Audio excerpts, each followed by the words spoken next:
Sadar nggak kalau sebenarnya kita sekarang sedang kalah dengan yang namanya algoritma? Dari satu pertanyaan, apakah kita bisa menjawab siapa sebenarnya yang membentuk karakter santri di pondok pesantren?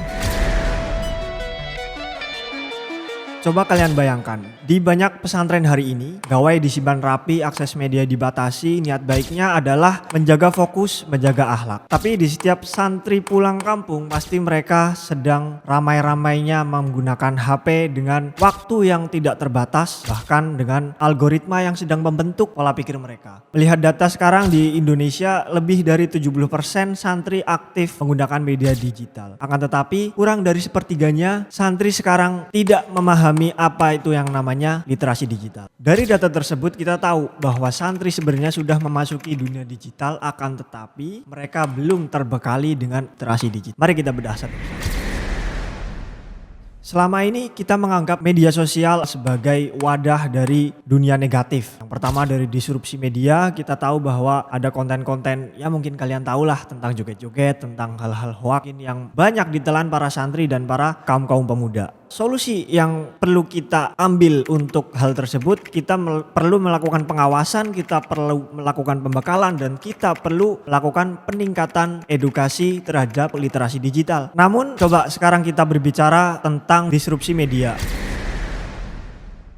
Sebenarnya disrupsi media bukan soal konten semata, tapi kita berbicara tentang kebenaran. Jika kita berbicara soal media digital, erat kaitannya dengan teori komunikasi, yaitu agenda setting. Sederhananya, media tidak selalu memberitahu kita apa yang harus kita pikirkan, tapi sangat menentukan apa yang kita anggap penting, dan algoritma bekerja lebih dari itu. Melihat di media sosial, di media digital, kita akan melihat sesuatu yang berulang kali, sehingga kita terbentuk pola pikir bahwa sesuatu yang berulang kali kita lihat kita anggap benar. Jadi sesuatu yang terdengar benar, kan tetapi hal tersebut belum tentu benar. Dulu kalau kita sadar, kebenaran itu datang dari orang yang kita kenal dan orang itu dapat kita percaya. Tapi di zaman sekarang kita tahu kebenaran dari mana? Dari orang yang berani tampil di layar. Itu artinya apa bagi para santri? Jika mereka terus-terusan berselancar di dunia media sosial, maka mereka akan mendapatkan ilmu tanpa dari sanad. Maka peran pesantren di sini sangat penting.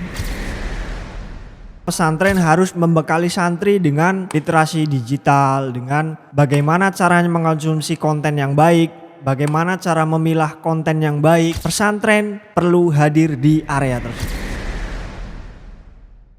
Bagaimana pesantren jika tidak mengambil sikap secara bijaksana? Maka mereka akan terkalahkan oleh algoritma. Yang pertama, santri mulai terpapar dengan media hoax. Santri mulai terpapar dengan ilmu-ilmu yang tidak bersanad. Padahal pesantren sebenarnya harus menjadi ruang bagi para santri untuk membentuk pola pikir, baik itu akhlak yang baik, baik itu menjadi santri yang paham literasi digital, maka mereka akan tidak mudah terpapar dengan hal-hal yang negatif. Tapi saya percaya dengan satu hal, literasi digital sekarang sudah termasuk dengan literasi keagamaan. Yang pertama, mengajarkan santri dengan adab bermedia. Yang kedua, bagaimana santri untuk memproduksi media yang baik dan layak untuk dikonsumsi. Mungkin tantangan pesantren pada zaman sekarang adalah bagaimana mereka mengalahkan algoritma-algoritma yang sebenarnya tidak perlu ditampilkan di publik, agar hal yang tersebar di media sosial menjadi hal-hal yang benar-benar baik. Jadi menurut saya, ketika zaman sekarang orang-orang sudah pandai berbicara di depan kamera, sebenarnya pesantren hanya perlu bertanya pada diri mereka sendiri, bagaimana cara membuat konten atau membuat algoritma di media sosial menjadi